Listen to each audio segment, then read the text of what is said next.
अस्सलामुअलैकुम, नमस्ते, सत श्री अकाल। उम्मीद करता हूँ ठीक होंगे, खुश होंगे। मैं हूं तारिक नियाज़ी, मेरे साथ मौजूद हैं। अस्सलाम वालेकुम, नमस्ते, सत श्री अकाल। मैं हूँ सवेरा खान। तो चलते हैं वीडियो की तरफ, फिर करेंगे बहुत सारी बातें। So let's go. ओके, तो स्टार्ट करते हैं वीडियो को। वीडियो का टाइटल है Bangladesh shocked S India army ने ठोक दिया बांग्लादेश। हाँ, देखते हैं क्या तो डिटेल। स्टार्ट करते हैं वीडियो को। हिंदुस्तान की तरफ से इल्ज़ाम भी लग रहे थे कि बांग्लादेश से के बॉर्डर से कुछ लोग क्रॉस ओवर कर रहे थे। बांग्लादेश की सीमा पर भारत के गृह मंत्रालय ने शूट एंड साइट का ऑर्डर दिया। अनवर हुसैन नाम के एक घुसपैठिए को बीएसएफ के जवानों ने ठोक दिया। और ये गारंटी की बात है, बांग्लादेश आप पाकिस्तान से कहीं ज्यादा लहूलुहान होगा। लेकिन अगर बॉर्डर को उन्होंने कंट्रोल ना किया और वहां पे हिंदुओं के साथ मिसाइल जारी रहे, तो इंडिया के पास कोई अदर चॉइस नहीं होगा कि उसको सख्ती के साथ डील किया जाए। इसका डायरेक्ट नुकसान किसको होगा? बांग्लादेश को। अच्छा। जिसका 3 साइड से बॉर्डर लग रहा है इंडिया के साथ। एक ऐसा कंट्री जिसने आपको चारों साइड से घेरा हुआ है, जिसके मफादात जिससे आपके मफादात जुड़े हुए हैं। हाँ, हालात फाइनेंशियली बहुत वीक हो जाएंगे और वहां पे जिंदगी बड़ी मुश्किल हो जाएगी मेरे ख्याल में, अगर इसको जल्द से जल्द ठीक ना हुआ, इलेक्शन ना हुए और स्टेबल गवर्नमेंट ना आई। हंगू के इलाके टल में दहशतगर्दों के खिलाफ ऑपरेशन के दौरान पाक फौज के 6 जवान शहीद हो गए हैं। मेरे ख्याल में इस जो मैं बिल्कुल अमित साहब का जो है उसका स्टेटमेंट, इंडिया बिल्कुल खामोश इस पे नहीं रहेगा। इंडिया को the point has come up कि इंडिया हैज टू रिटेलिएट। तनाव के बीच में बांग्लादेश की अंतरिम सरकार बैकफुट पर आई है। डोनाल्ड ट्रंप साहब ने अपने ओथ लेने से पहले ही वो कह चुके हैं कि I have issue with the Hindus living in Bangladesh. Pakistan की इंडिया से ट्रेड बंद हुई तो हमारे आप देखेंगे महंगाई कितनी ज्यादा नजर आ रही है। सही बात है। अगर बांग्लादेश की भी बंद हो जाएगी, ऑलमोस्ट तो बंद ही है। हाँ। अगर बिल्कुल बंद हो गई तो बांग्लादेश भी गया, और रोड पे आ जाएगा। हेलो फ्रेंड्स, जय हिंद। हिंदुस्तान स्पेशल में आपका स्वागत है दोस्तों। जैसा कि दोस्तों आपने क्लिप में देखा, भारत ने बॉर्डर पर शूट ऑन साइट के ऑर्डर दिए हैं। अगर कोई भी जिहादी भारत की सीमा पार करने की कोशिश करेगा, उसे शूट ऑन साइट के ऑर्डर हैं। दूसरी तरफ बांग्लादेश में बिगड़े हालात और बदले राजनीतिक घटनाक्रम की वजह से हिंदुओं पर अत्याचार शुरू होने के बाद पहली बार भारतीय विदेश सचिव विक्रम मिस्री सोमवार को बांग्लादेश की राजधानी ढाका पहुंचे। शेख हसीना के जाने के बाद से ही बांग्लादेश में हिंदुओं पर अत्याचार होने शुरू हो गए हैं और मोहम्मद यूनुस के देश का अंतरिम लीडर बनने के बाद ही हालात सुधरे नहीं, बल्कि और बिगड़ चुके हैं। भारत भी बांग्लादेश में हिंदुओं की स्थिति पर चिंता जता चुका है। इसी को ध्यान में रखते हुए भारतीय विदेश सचिव विक्रम ढाका पहुंचे। ढाका में विक्रम ने अपने समकक्षी मोहम्मद जशीमुद्दीन को दो टुक लहजे में कह दिया कि सबसे पहले देश में हिंदुओं सहित अन्य अल्पसंख्यकों की रक्षा और मंदिरों और दूसरे धार्मिक स्थलों की सुरक्षा तय करना सुनिश्चित करें। देश के अंदर जो कुछ भी हुआ है उसके ऊपर स्पेकुलेशन है क्योंकि doctor Yunus was a good friend of bill Clinton और बिल क्लिंटन के आगे उसी ब्लॉक के अंदर आते थे हमारे जो बाइडेन साहब। और इस वक्त यहाँ पे ये स्पेकुलेट किया जाता है कि बांग्लादेश के अंदर जो रिजीम चेंज, उसके पीछे सपोर्ट हासिल थी अमेरिकन रिजीम को। और जब ये पिछले दिनों यूनाइटेड नेशन जनरल असेंबली के इजलास में डॉक्टर यूनुस साहब आए, he specially went to see Bill Clinton and he met on the sidelines with Joe Biden. तो ये, और दूसरा, डोनाल्ड ट्रंप साहब ने अपने ओथ लेने से पहले ही वो कह चुके हैं कि I have issue with the Hindus living in Bangladesh.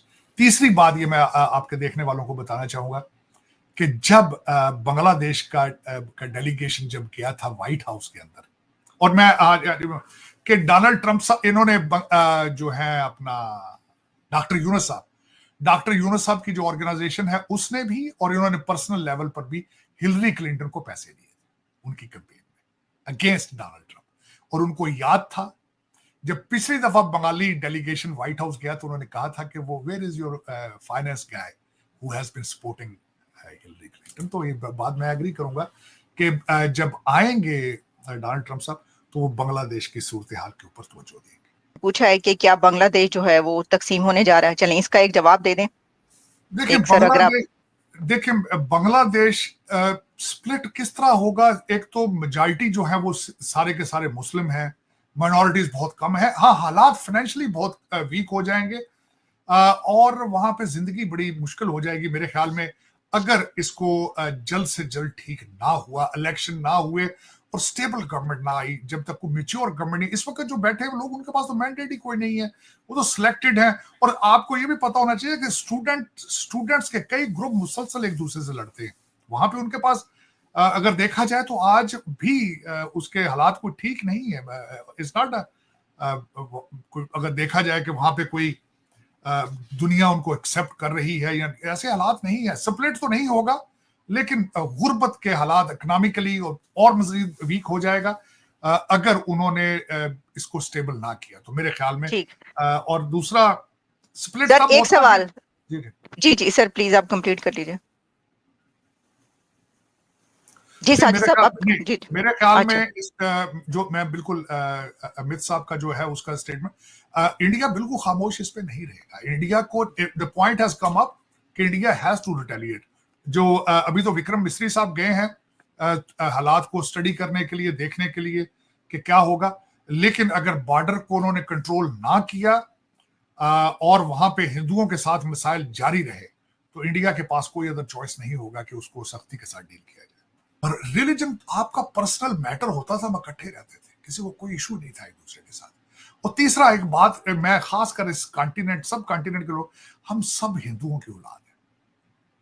मेरे एंसेस्टर हिंदुओं से सिख हुए, सिखों से मुसलमान हुए, तो जब हम सारे एक ही उस लैंड से इकट्ठे रह रहे हैं, कल्चर एक है, जबान एक है, टेस्ट एक है, तो फिर इतनी नफरतें क्यों हैं? मुझे इस बात की समझ नहीं आती।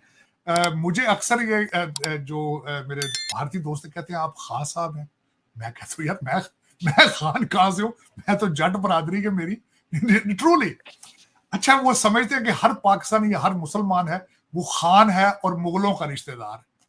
हालांकि दिस इज जस्ट, मैं बल्कि जब पंजाब इंडिया जाता हूँ तो मैं किसी को मैं ये बताऊं ना कि मैं जट बरादरी से हूँ, तो वो कहते हैं हाउ इट इज पॉसिबल कि जट भी हो और सिख नहीं हो। लेकिन हम फिर सिखों से कन्वर्ट हो चुके हैं, लोगों को ये पता नहीं। सर, आप कह देते हैं कि मैं दिमागी तौर पे सिख भी हो जाता हूँ कभी कभी। आप सोच नहीं सकते आलिया, मैं सिक्खी के बारे में मेरा इतना पढ़ता हूँ जसदीप की वजह से, या इतना मुझे नॉलेज है, एवरेज एक सिख है उससे ज्यादा सिक्खी के बारे में मुझे नॉलेज है। और मैं मजे की बात है, सिक्खी के बारे में नहीं, जैनिज्म के बारे में मुझसे पूछे, हिंदुइज्म, मैं सनातन धर्म के बारे में मुझसे पूछे, वेद के बारे में मुझसे पूछे, बुद्धिज्म पे मैं मुसलसल रिसर्च कर रहा हूँ, आजकल भी रिसर्च कर रहा हूँ। और दूसरा ये कि मुझे हर रिलीजन इज अच्छा है अगर आप उसको प्रैक्टिस करें। हम लोग ये है कि हम उसको पढ़ के साइड पे रख देते हैं, उस पर अमल नहीं करते। दुनिया का हर मजहब इज अ गुड रिलीजन। आपने जो ये कह दिया ना कि हम सब हिंदुओं के बच्चे हैं, तो सर हिंदुओं की औलाद है तो इसके ऊपर फतवा लग जाए ना, आप पाकिस्तान ना जाइएगा। हम पे तो फतवे काफी लग चुके हैं, आपके ऊपर भी लग जाए। इसका डायरेक्ट नुकसान किसको होगा? बांग्लादेश को, जिसका 3 साइड से बॉर्डर लग रहा है इंडिया के साथ। एक ऐसा कंट्री जिसने आपको चारों साइड से घेरा हुआ है, जिससे आपके मफादात जुड़े हुए हैं। अब देखें, अडानी ने बिजली बंद की है, बांग्लादेश के पल्ले क्या रहा है? आप इंडिया से ले रहे हो, टेक्सटाइल जो है आपकी सारी इंडिया के अंदर चली गई है, इन्वेस्टमेंट सारी पहले आपको इंडिया की तरफ से आ रही थी। दुनिया की इतनी बड़ी इकोनॉमी के साथ आप पंगा नहीं ले सकते। बेसिक ये पंगा करवा कौन रहा है? जिस तरीके से अमेरिका को लगा कि यार ब्रिक्स के अंदर, अब मोदी ने तो चाइना से हाथ मिला लिया, हाँ, बिल्कुल। उन्होंने अब लगाई बांग्लादेश को उंगली कि आप जाओ और जाके इंडिया के खिलाफ स्टेप लो। बांग्लादेश सोचे, इतना सा बांग्लादेश है और इतने बड़े इंडिया से पंगा ले सकता है? पाकिस्तान की इंडिया से ट्रेड बंद हुई तो हमारे, आप देखें कि महंगाई कितनी ज्यादा नजर आ रही है। अगर बांग्लादेश की भी बंद हो जाएगी, ऑलमोस्ट तो बंद ही है, अगर बिल्कुल बंद हो गई तो बांग्लादेश भी गया, रोड पे आ जाएगा। जी जनाब, तो सबसे पहले मैं यही कहूँगा, वाकई बिल्कुल भाई ने सही कहा कि अगर यही हालात रहे तो बांग्लादेश के वही हालात होंगे इंडिया के साथ, हालात ख़राब करके। लेकिन मुझे लग रहा है अब ये मामला बिगड़ रहे हैं। बिल्कुल, वो बोला है साफ के खून खराबे तक। अच्छा, ये भी प्लानिंग है, ये भी प्लानिंग का हिस्सा है। यानी जो इसको लाया गया, अब इससे वही काम करवाए जा रहे हैं जो हालात बिगड़े हैं। मतलब एक बात है, खून खराबा हो, यानी और फिर वो तीसरा कंट्री और ये जो अलग कंट्री का मामला जो है, तो आप खुद अंदाज़ा लगाएं कि अगर ये आ गया है तो आपको क्या लगता है कि किसी को यूनस को लाया गया है तो क्या सिर्फ तस्वीरें खींचने के लिए लाया है? अब इनसे वो काम लेना है जो काम उनके माइंड में, जो उनकी प्लानिंग में है। इसी वजह से ये हालात ख़राब हो रहे हैं। ये कठपुतली है, यानी यूनस सरकार कठपुतली है जो इनसे पीछे से अमेरिका वाली। अच्छा, एक और मज़े की बात, इमरान खान ने भी ये इल्ज़ाम लगाया था। इमरान खान ने भी कहा था कि अमेरिका की कहने पर ही यहाँ पे गवर्नमेंट गिरी है मेरी। इमरान खान ने भी यही कहा था। बांग्लादेश में भी यही हुआ है। अमेरिका इसका मतलब है जिन जो कमज़ोर देश है ना उनसे जो चाहे करवा सकता है, ऐसा ही है। मतलब इंडिया के ताल्लुक बांग्लादेश के साथ बहुत अच्छे थे, तो वो चाह रहा था कि इंडिया के ताल्लुक बांग्लादेश के साथ क्यों अच्छे हैं, तो कुछ ना कुछ दाल में कुछ काला तड़का वड़का लगाओ मैं, तो उसको हसीना को हटा के इसको लेकर आया और इतने मकसद पूरा कर लिया। और अब मकसद तो ये तो आने तक का मकसद था, मकसद अभी पूरा इस तरह से होगा जो हालात बिगड़ने की खबरें आ रही हैं, बाकायदा वो हरकतें वो सिचुएशन पैदा की जा रही है जिससे बात लड़ाई झगड़े तक जाए।